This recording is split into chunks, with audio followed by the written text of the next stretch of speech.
স্নেহের শিক্ষার্থীবৃন্দ, এনডিসিএম অনলাইন এডুকেশনে তোমাদের সকলকে স্বাগতম জানাচ্ছি।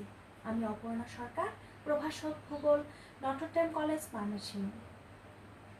শিক্ষার্থীরা, আশা করি ঈশ্বরের কৃপায় তোমরা সুস্থ ও নিরাপদে আছো এবং বাসায় বসে অনলাইন ক্লাসগুলো অনুসরণ করছো এবং অনুশীলনগুলো চর্চা করছো। আজকে আমাদের পাঠের বিষয় ভূগোল দ্বিতীয় পত্রের ষষ্ঠ অধ্যায় শিল্প এর চতুর্থ পর্ব। শিক্ষার্থীরা, এই অধ্যায়ের আজকের পাঠ শেষে আমরা শিখতে পারব বাংলাদেশ ও ভারতের শিল্পের তুলনামূলক বিবরণ, বাংলাদেশের পোশাক শিল্পে নারী কর্মীর অবদান, শিল্প স্থাপনের সাথে উন্নয়নের গতিধারার সম্পর্ক এবং বাংলাদেশের শিল্পায়নে সুষ্ঠু ব্যবস্থাপনা ও রাজনৈতিক স্থিতিশীলতার প্রয়োজনীয়তা। শিক্ষার্থীরা, তোমরা একটি ম্যাপ দেখতে পাচ্ছ। এখানে বাংলাদেশ ও ভারত দুটি রাষ্ট্র দেখানো হয়েছে। এরা পাশাপাশি ও প্রতিবেশী রাষ্ট্র হিসেবেও পরিচিত। এই দুটি রাষ্ট্রের শিল্পের বিবরণ আমাদের জানতে হবে। গত পর্বগুলোতে আমি বাংলাদেশের শিল্পগুলো সম্পর্কে বিশদ আলোচনা করেছিলাম। আজকে দুটির তুলনামূলক আলোচনা করব। শিক্ষার্থীরা, তোমরা জানো বাংলাদেশ একটি উন্নয়নশীল দেশ এবং সেখানে ভারত একটি উন্নত রাষ্ট্র।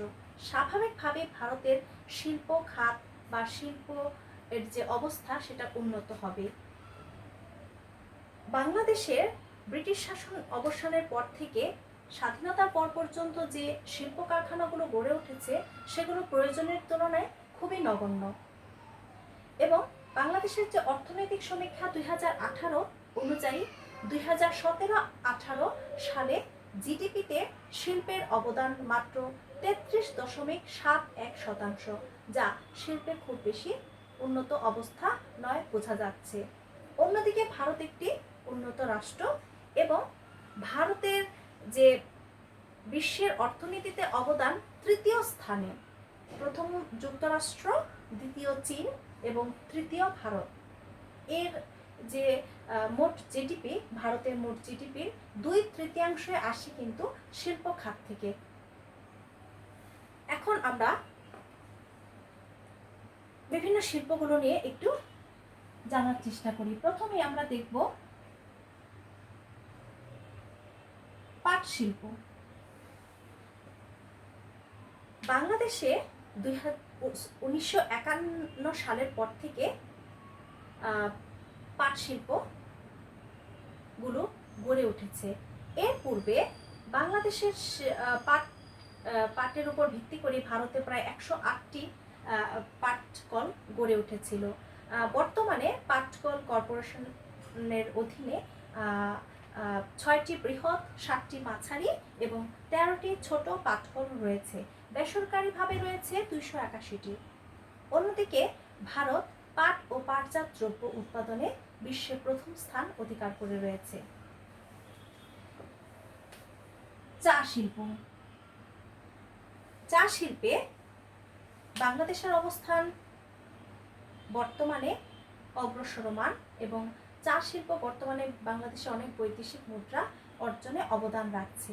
116টি চা কল রয়েছে এবং সেগুলো সিলেট, মৌলভীবাজার এবং হবিগঞ্জে অবস্থিত।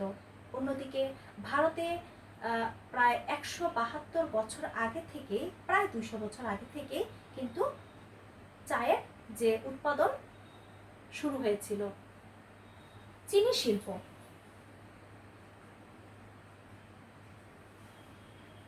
বাংলাদেশে 18টি চিনি কলের মধ্যে 15টিতে চিনি উৎপাদিত হচ্ছে। আখের যে বা ইক্ষুর যে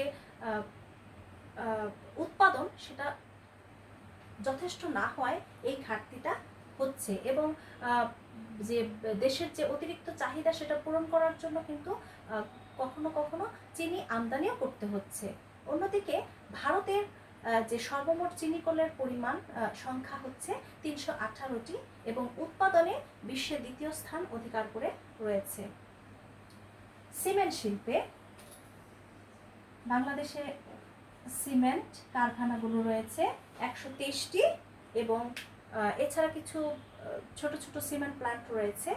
অন্যদিকে ভারত সিমেন্ট উৎপাদনে বিশ্বের দ্বিতীয় স্থান অধিকার করে রয়েছে এবং বার্ষিক উৎপাদন ক্ষমতা প্রায় 286 মিলিয়ন টন। শিক্ষার্থীরা, এরপর আমরা দেখব সার শিল্প। আমরা জানি বাংলাদেশ একটি কৃষি প্রধান দেশ। এই কৃষি প্রধান দেশের কৃষির উৎপাদন বৃদ্ধি এবং অতিরিক্ত জনসংখ্যার খাদ্য চাহিদা পূরণের জন্য কিন্তু সারের ব্যবহার অতিরিক্ত বৃদ্ধি পাচ্ছে এবং বার্ষিক প্রায় 21 লক্ষ টন সারের প্রয়োজন হচ্ছে এবং বাইরে থেকে প্রচুর আমদানিও করতে হচ্ছে। আর সার কল রয়েছে 9টি। আর ভারত সার উৎপাদনে বিশ্বে তৃতীয় অবস্থানে রয়েছে। এবার আসি আমরা লৌহ ও ইস্পাত শিল্প। লৌহ ইস্পাত শিল্পে বাংলাদেশ বিশেষ উন্নতি লাভ করতে পারেনি। অন্যদিকে ভারত এই শিল্পের স্বয়ংসম্পূর্ণ। প্রায় 400 বছর ধরে লৌহ ইস্পাত যে কলগুলো প্রতিষ্ঠিত হয়েছে। বর্তমানে লৌহ ও ইস্পাত শিল্পে ভারত উৎপাদনে চতুর্থ ও তৃতীয় স্থান অধিকার করে রয়েছে। এরপর আমরা দেখতে পাই পোশাক শিল্পে। পোশাক শিল্পে বাংলাদেশে বেশ অগ্রগতি হচ্ছে। বর্তমানে 4000টিরও বেশি পোশাক শিল্প কারখানা রয়েছে। এছাড়া যুক্তরাষ্ট্র এবং ইউরোপে রপ্তানি করে প্রচুর বৈদেশিক মুদ্রা অর্জন করছে এবং এই পোশাক খাতটা কিন্তু বাংলাদেশে বর্তমানে প্রথম যে রপ্তানিকারক যে পণ্যগুলো রয়েছে, প্রধান রপ্তানিকারক পণ্য সেই পোশাক শিল্প। এছাড়া ভারতও কিন্তু প্রচুর বৈদেশিক মুদ্রা অর্জন করছে এই পোশাক শিল্প থেকে। এরপর আমরা দেখতে পাবো খাদ্য প্রক্রিয়াজাতকরণ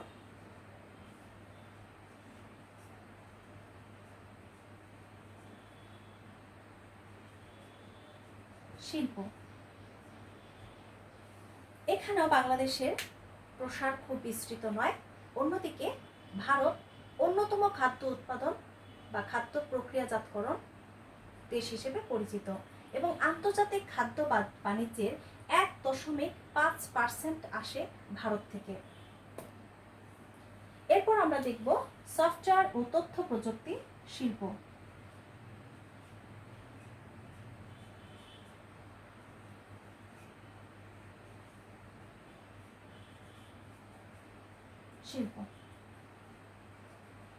এই শিল্প বাংলাদেশের খুব বেশি প্রসার লাভ ঘটেনি।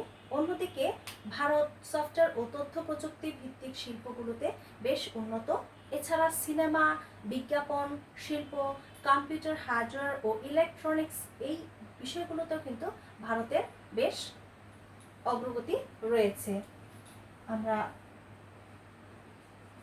আরেকটা শিল্প সম্পর্কে জানবো, সেটা হচ্ছে রাসায়নিক শিল্প।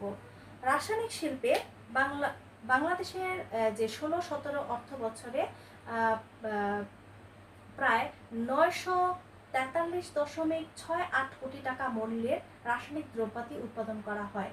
অন্যদিকে প্রায় 70,000টির মতো রাসায়নিক শিল্প রয়েছে ভারতে, যা থেকে প্লাস্টিক, প্রসাধনী, কীটনাশক প্রভৃতি উৎপাদন করা হয় এবং এই রাসায়নিক শিল্প রপ্তানিকারক দেশ হিসেবে ভারতের অবস্থান রয়েছে 13তমতে। শিক্ষার্থীরা, তাহলে তোমরা উপরের যে আমার যে আলোচনাগুলো থেকে বুঝতেই পারছো যে বাংলাদেশের শিল্পগুলো সব দিক থেকে বা সব ক্ষেত্রে ভারতের থেকে কিন্তু পিছিয়ে আছে। এর কারণ সুষ্ঠু নীতিমালার অভাব, দক্ষ শ্রমিকের অভাব এবং প্রযুক্তি ও কাঁচামালেরও যথেষ্ট ঘাটতি রয়েছে।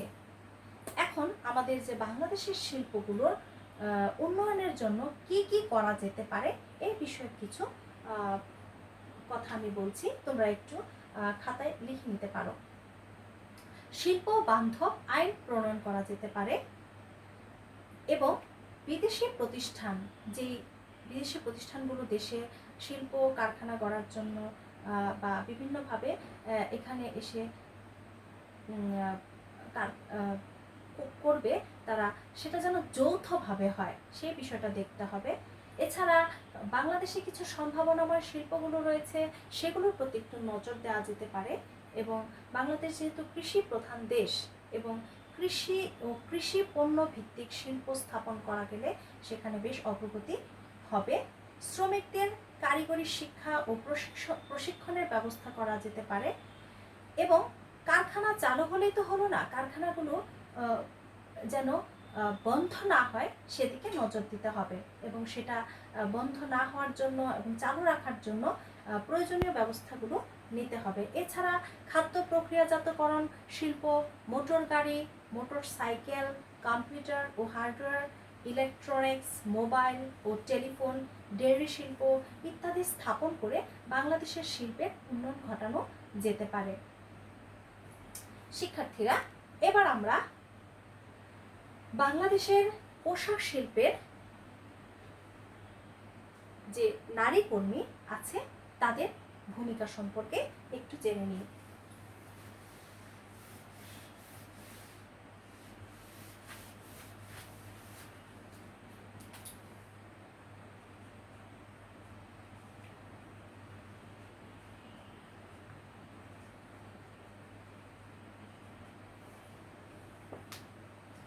বাংলাদেশের পোশাক শিল্পের যে প্রধান চালিকা শক্তি সেটাই হচ্ছে কিন্তু নারী। প্রায় 80% নারী এই পোশাক কারখানায় কর্মরত রয়েছে। এই নারীগুলোর মধ্যে বেশিরভাগই রয়েছে দরিদ্র, অসহায়, দুস্থ, স্বামী পরিত্যক্ত এই অবস্থায়। সুতরাং তারা কিন্তু খুব কম মজুরিতে এবং দীর্ঘ সময় ধরে কাজ করে যাচ্ছে জীবিকার তাগিদে, এবং তাদের জন্য বাংলাদেশের পোশাক খাত প্রধান যে অর্থনৈতিক আয়ের পথ হিসেবে বর্তমানে রয়েছে, এবং প্রচুর বৈদেশিক মুদ্রা কিন্তু অর্জন করছে। এছাড়া এই পোশাক শিল্পে নারীদের যে অংশগ্রহণের ফলে কিন্তু নারী কর্মসংস্থানেরও সুযোগ হয়েছে, এবং নারীরা কিন্তু রুচিসম্মত এবং চাহিদাপূর্ণ পোশাক অনবরত তৈরি করে যাচ্ছে, এবং পণ্যের যে গুণগত মান সেটাও কিন্তু নিশ্চিত করছে। তাদের কাজের প্রতি রয়েছে সহনশীলতা ও নিষ্ঠা, এবং তারা স্থিতিশীল কর্মপরিবেশ রক্ষা করে যাচ্ছে, এবং রপ্তানি খাতকে করেছে সম্প্রসারণ, এবং পোশাক শিল্পের ঘটাচ্ছে বিকাশ। নারী শিল্পের অবদান এখানে খুবই অনস্বীকার্য। কিন্তু নারীদের কিন্তু এই শিল্পে কিছু সমস্যাও রয়েছে, যেমন পুরুষের তুলনায় তারা বেতন বা পারিশ্রমিক কখনো কখনো কম পাচ্ছে, এবং তাদের শ্রমের অবমূল্যায়ন করা হচ্ছে, ওভারটাইম করানো হচ্ছে কিন্তু মজুরি প্রদান করা হচ্ছে না, মাতৃত্বকালীন ছুটির ব্যবস্থা নেই, ম্যানেজমেন্টে সততার অভাব রয়েছে, শ্রম আইন মেনে চলা হচ্ছে না, এবং তাদের যে ন্যায়সঙ্গত অধিকারগুলো রয়েছে সেগুলো থেকে তাদেরকে বঞ্চিত করা হচ্ছে। কখনো কখনো শ্রমিক নির্যাতনের শিকার হচ্ছে। এছাড়া তাদের জীবন সংকট তো রয়েছে। বিভিন্ন দুর্ঘটনার আমরা দেখতে পাই যে শ্রমিক কর্মীরা, বিশেষ করে নারী শ্রমিক কর্মীরা জীবন দিয়েছেন। তো এদের সমাধান আমাদের ভাবতে হবে। এক্ষেত্রে যথাযথ তাদের যে সুযোগ সুবিধাগুলো, ন্যায্য অধিকারগুলো সেগুলো তাদের দিতে হবে, এবং বিভিন্ন প্রশিক্ষণের ব্যবস্থা করে তাদেরকে আরও দক্ষ এবং যোগ্য করে তুলতে হবে। এছাড়া কাজের যে উপযুক্ত পরিবেশ সেটাও কিন্তু নিশ্চিত করতে হবে। এছাড়া পোশাক শিল্পে কর্মরত যে নারী আছে তাদের উন্নতি ঘটলে কিন্তু পোশাক শিল্পেরই উন্নয়ন ঘটবে। এই জন্য সরকারি, বেসরকারি ও মানবাধিকার কর্মীদের এগিয়ে আসতে হবে। শিক্ষার্থীরা, এবার আমরা দেখব শিল্প স্থাপনের সঙ্গে শিল্প স্থাপন এবং উন্নয়নের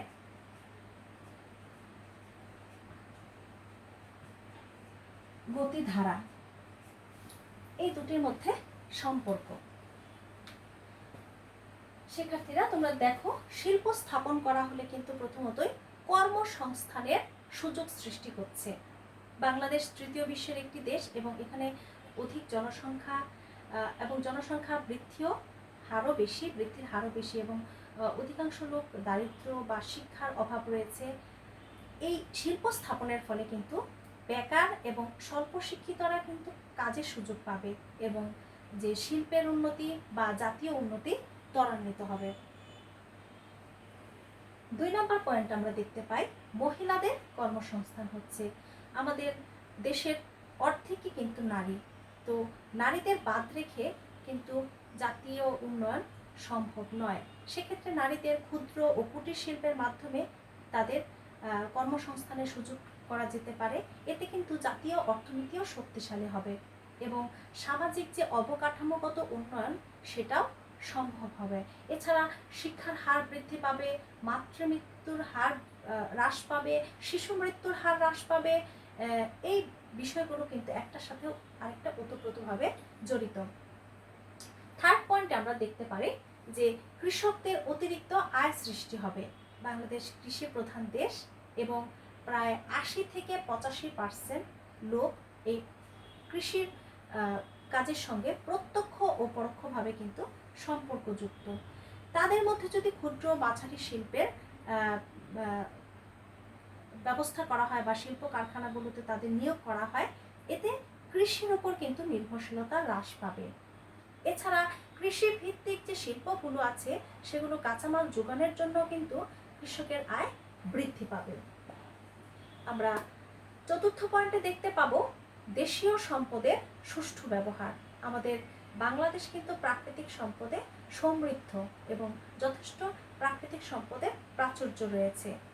ক্ষুদ্র ও কুটির শিল্পের কাঁচামাল কিন্তু আমরা আমাদের প্রাকৃতিক পরিবেশ থেকে পেতে পারি এবং এতে কি হয়, দেশীয় যে সম্পদগুলো আছে সেগুলো সঠিকভাবে ব্যবহার হয় এবং জাতীয় যে অর্থনীতি বা অর্থনৈতিক যে উন্নতি সেটাও কিন্তু ত্বরান্বিত হয়। এরপর আমরা দেখতে পাই যে বৈদেশিক মুদ্রা আয় ও সাশ্রয় সম্ভব হবে। শিল্পের প্রসার ঘটলে রপ্তানি বৃদ্ধি পাবে এবং এতে আমরা বৈদেশিক মুদ্রা আয় করতে পারব। অন্যদিকে আমদানি হ্রাস পাবে এবং বৈদেশিক মুদ্রা সাশ্রয় করা সম্ভব হবে। এতে আমাদের অর্থনীতি আরও শক্তিশালী হবে। সুষম উন্নয়ন। অধিকাংশ ক্ষেত্রে দেখা যায় যে শিল্প কারখানাগুলো শহরাঞ্চলে অবস্থিত। এই শিল্প কারখানাগুলো যদি গ্রামাঞ্চলে একটু একটু করে স্থানান্তর করা হয়, এক্ষেত্রে দেখা যাবে যে গ্রামের উন্নয়নও হবে। এতে কি সুষময় হবে, শহর এবং গ্রামের যে উন্নয়ন, অবকাঠামোগত উন্নয়ন এইগুলো কিন্তু সমানভাবে হবে এবং এতে উৎপাদিত যে দ্রব্যগুলো হবে সেটা সারা দেশে খুব দ্রুত সরবরাহ করা সম্ভব হবে। ফলে গ্রামের মানুষের যে জীবনযাত্রার মান, শিক্ষা, স্বাস্থ্য, চিকিৎসা এই সব বিষয়ে কিন্তু ধীরে ধীরে উন্নত হবে। তারপর আমরা একটা বিষয় দেখব যে আমাদের শিল্পের স্থাপনের ফলে জাতীয় আয় বৃদ্ধি পাবে। শিল্প উৎপাদন বৃদ্ধি পেলে শিল্পে যে রপ্তানি বৃদ্ধি পাবে এবং জাতীয় আয় বৃদ্ধি পাবে এবং এতে আমাদের অর্থনীতি কিন্তু আরও সুদৃঢ় হবে। এছাড়া রয়েছে অর্থনৈতিক উন্নয়ন। জাতীয় আয় বৃদ্ধি পাবে এবং অভ্যন্তরীণ সঞ্চয় ও বৃদ্ধি পাবে। দ্রুত অর্থনৈতিক উন্নয়ন বৃদ্ধি পাবে। শিল্পভিত্তিক অর্থনীতি কিন্তু কৃষির তুলনায় অধিকতর নিশ্চিত ও স্থিতিশীল। তাই কোনো দেশের অর্থনীতিতে শিল্পের অবদান রয়েছে। তাহলে শিল্প স্থাপন করা হলে যে কোনো দেশের অর্থনৈতিক উন্নয়নও কিন্তু ত্বরান্বিত হবে। এরপর আমরা অন্য একটা পয়েন্ট দেখতে পারি যে জনমিতিক বৈশিষ্ট্য। তোমরা জেনেছো যে জনমিতিক বৈশিষ্ট্যগুলো কি কি? শিক্ষা, স্বাস্থ্য, দৃষ্টিভঙ্গি, জন্ম মৃত্যু হার বা জন্ম নিয়ন্ত্রণ, জীবনযাত্রার মান, এই বিষয়গুলো। তাহলে শিল্প স্থাপনের ফলে কিন্তু কর্মের সংস্থান হবে এবং আয় বৃদ্ধি পাবে, শিক্ষার হার বৃদ্ধি পাবে, স্বাস্থ্য ব্যবস্থার উন্নতি হবে, মানুষের দৃষ্টিভঙ্গির পরিবর্তন হবে, জন্মহার মৃত্যুহার হ্রাস পাবে, শিশু মৃত্যুর হার হ্রাস পাবে, জনসংখ্যার হার নিয়ন্ত্রণে থাকবে এবং এগুলো যে কোনো দেশের উন্নতির সহায়ক বলে বিবেচিত। তাই শিল্প স্থাপন খুবই গুরুত্বপূর্ণ এবং সামাজিক যে অবকাঠামোগুলো আছে সেগুলো কিন্তু পরিবর্তিত হবে। যেমন বাল্যবিবাহ, বহুবিবাহ, যৌতুক প্রথা, কুসংস্কার, ধর্মীয় গোঁড়ামি, এগুলো কিন্তু সমাজের টাকে অন্ধকার করে রাখে। শিল্প স্থাপনের ফলে সমাজ কিন্তু মুক্ত এবং আধুনিক শিক্ষিত সমাজে পরিণত হতে পারে এবং যা উন্নয়নের গতিধারাকে আরো বেশি ত্বরান্বিত করবে। শিক্ষার্থীরা, এগুলো তোমরা বইয়ের পয়েন্টগুলো পেতে পারো, আমি একটু আলোচনা করে তোমাদের সহজ করে দিলাম। এরপর আমরা যে অংশটা দেখব, শিল্পায়ন এবং শিল্পায়নের সুষ্ঠু ব্যবস্থাপনা এবং রাজনৈতিক স্থিতিশীলতা প্রয়োজনীয়তা।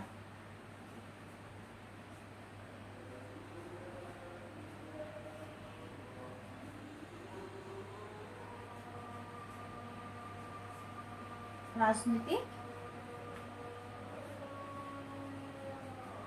স্থিতিশীলতা।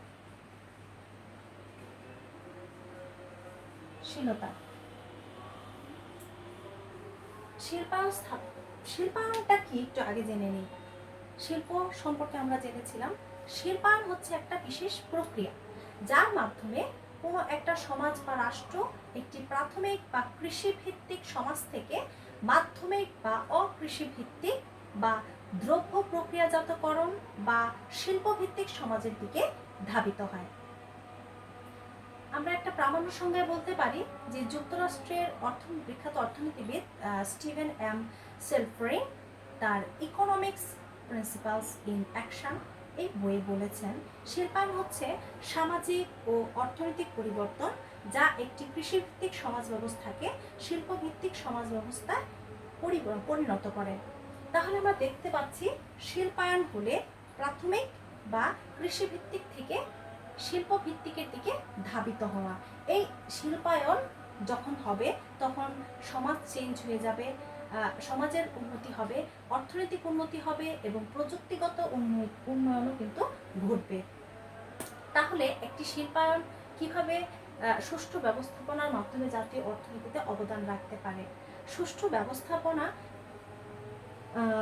প্রথমেই আমরা দেখব যে কোনো কাজের ক্ষেত্রে প্রথমে একটা লক্ষ্য এবং উদ্দেশ্য থাকা খুবই গুরুত্বপূর্ণ। তো এটা প্রথম ধাপ হতে পারে সুষ্ঠু ব্যবস্থাপনার, যে আমরা অবশ্যই আমাদের যে লক্ষ্য উদ্দেশ্য সেটা নির্ধারণ করতে হবে এবং নিত্য নতুন শিল্পায়নের কিছু নিত্য নতুন উদ্ভাবন অবশ্যই করতে হবে, নতুন প্রযুক্তি, নতুন ধারণা যা শিল্পকে মজবুত করে। সঠিক দিক নির্দেশনা দিতে হবে। এতে কি হবে? শ্রমিকদের কর্মসংস্থানের সুযোগ হবে, তাদের নৈপুণ্য ও দক্ষতাও কিন্তু উত্তরোত্তর বৃদ্ধি পাবে। শ্রমিকদের কর্মপ্রেরণা প্রদান করতে হবে। আমরা জানি যে কোনো একটা শিল্পের প্রাণ কিন্তু শ্রমিক, কারণ তাদের দ্বারাই কিন্তু সেই শিল্পটা অগ্রসর হয়, তাদের কাজের বিনিময়ে, তাদের শ্রমের বিনিময়ে। সুতরাং তাদেরকে কর্মপ্রেরণা প্রদান করলে আমরা অধিক লাভবান হতে পারি।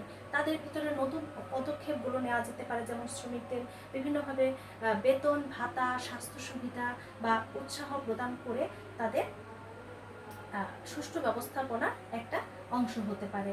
এছাড়া কম খরচে অধিক পণ্য উৎপাদনের দিকে মনোযোগ দিতে হবে। পরিকল্পনা, ব্যবস্থাপনা, নিয়ন্ত্রণ এই বিষয়গুলো সঠিকভাবে যদি করা হয় তাহলে অবশ্যই সেখান থেকে মুনাফা উঠে আসবে। সম্পদের সুষ্ঠু ব্যবহার। আমাদের সম্পদ বলতে শুধু প্রাকৃতিক নয়, মানবিক সম্পদও রয়েছে। প্রাকৃতিক সম্পদ বাংলাদেশের সমৃদ্ধ এবং প্রচুর পরিমাণে রয়েছে। চুনাপাথর, প্রাকৃতিক গ্যাস, কয়লা, খনিজ তেল এগুলো এবং যে মানবিক গুণগুলো আছে এগুলোকেও, দক্ষতাগুলো আছে এগুলোকে সঠিকভাবে ব্যবহার করতে হবে এবং বিভিন্ন ঘাটতিগুলো কিন্তু পূরণ করা যেতে পারে। দক্ষ মানব সম্পদ নির্ধারণ। শিল্পের বৃদ্ধি এবং প্রসারের জন্য কিন্তু যোগ্য ও দক্ষ মানব শক্তি খুবই গুরুত্বপূর্ণ। এতে গুণগত মানের পণ্য ও উৎপাদন করা যায় এবং বিশ্বব্যাপী যে বাজার সেখানেও কিন্তু অগ্রসর হওয়া যায় বা বৃদ্ধি করা যায়। তারপর যেটা গুরুত্বপূর্ণ হচ্ছে শিল্পের ভারসাম্য রক্ষা করা। বিভিন্ন পরিবর্তনশীল অবস্থার সঙ্গে কিন্তু যে ভারসাম্য রক্ষা করাটা খুবই গুরুত্বপূর্ণ। জাতীয় হতে পারে, আন্তর্জাতিক হতে পারে, অর্থনৈতিক হতে পারে, রাজনৈতিক হতে পারে, বিভিন্ন সমস্যাগুলোর সঙ্গে যে ভারসাম্য সেটা রক্ষা করা খুবই গুরুত্বপূর্ণ এবং এটা যেন শিল্পের উপর খুব ক্ষতিকর প্রভাব না ফেলে সেদিকে নজর দিতে হবে। এবং সামাজিক অবকাঠামোগত উন্নয়ন হয় এই সুষ্ঠু ব্যবস্থাপনার অংশ হিসেবে। যেমন শিল্পের যে প্রধান কারিগর শ্রমিক তাদের মজুরি বৃদ্ধি পেলেই জীবনযাত্রার মান বৃদ্ধি পাবে, তারা শিক্ষা, স্বাস্থ্য সব কিছুতেই উন্নত হবে এবং শিল্পের সাথে সাথে কিন্তু এগুলো উন্নতির দিকে যাচ্ছে। এরপর আমরা দেখতে পাই সার্বিকভাবেই কিন্তু অর্থনৈতিক উন্নয়ন শিল্পায়নের প্রধান যে শর্ত হচ্ছে সেটাই কিন্তু অর্থনৈতিক উন্নয়ন, এবং বিশ্ব প্রতিযোগিতায় টিকে থাকার জন্য কিন্তু অর্থনৈতিক উন্নয়ন খুবই গুরুত্বপূর্ণ, যা শিল্পের বিকাশে ভূমিকা রাখতে পারে। এরপর আমরা দেখব রাজনৈতিক স্থিতিশীলতা। যে কোনো একটা দেশের রাজনৈতিক স্থিতিশীলতা খুবই গুরুত্বপূর্ণ। এক্ষেত্রে আমাদের বাংলাদেশের ক্ষেত্রে, বাংলাদেশ একটি উন্নয়নশীল দেশ এবং এই দেশের যে উৎপাদন প্রক্রিয়া ঠিক রাখা এটা খুবই গুরুত্বপূর্ণ, এবং রাজনৈতিক অস্থিতিশীলতা যেন উদ্যোক্তাদের মনে নিরুৎসাহ না করে বা তাদের লোকসান না ঘটায় সেই বিষয়গুলো দেখতে হবে। বিদেশি বিনিয়োগ নিশ্চিত করতে হবে। দেখা যায় কখনো কখনো রাজনৈতিক অস্থিতিশীলতার কারণে বিদেশি বিনিয়োগকারীরা, কোম্পানিরা নিরুৎসাহিত হতে পারে বা সঠিক সময়ে তাদের যে প্রয়োজনীয় নিয়ামকগুলো সেগুলো যোগান দিতে না পারে। সেক্ষেত্রে এই রাজনৈতিক স্থিতিশীলতা কিন্তু শিল্পায়নের ক্ষেত্রে খুবই গুরুত্বপূর্ণ অবস্থা একটি বিষয়। এছাড়া উদ্যোক্তাদের ব্যবসায়ী মনোভাবকে উৎসাহিত করতে হবে। যারা উদ্যোক্তা তাদের উৎসাহ প্রদান করা এবং শিল্প নীতির যদি দ্রুত পরিবর্তন হয় বা সরকার দ্রুত পরিবর্তন হয় বা রাজনৈতিক অবস্থা অস্থিতিশীল হয়, সেক্ষেত্রে কিন্তু উদ্যোক্তারা তাদের মনোবল হারিয়ে ফেলতে পারে। এই বিষয়গুলো সম্পর্কে একটু নজর দিতে হবে। সর্বোপরি এই সব বিষয়গুলো উপরে ভিত্তি করে শিল্পায়ন এবং শিল্পায়নের ফলেই কিন্তু জাতীয় অর্থনীতি এবং যে উন্নয়ন সেটা ত্বরান্বিত হবে। শিক্ষার্থীরা, এই ছিল আজকে আমাদের শিল্পের চতুর্থ পর্বের শেষ অংশের পাঠ। তোমরা আশা করি বুঝতে পেরেছো। বাসায় একটু পড়বে, আর সমস্যা হলে অবশ্যই আমাকে কমেন্টসে জানাবে। আজকের মতো ক্লাস এখানেই শেষ। ধন্যবাদ।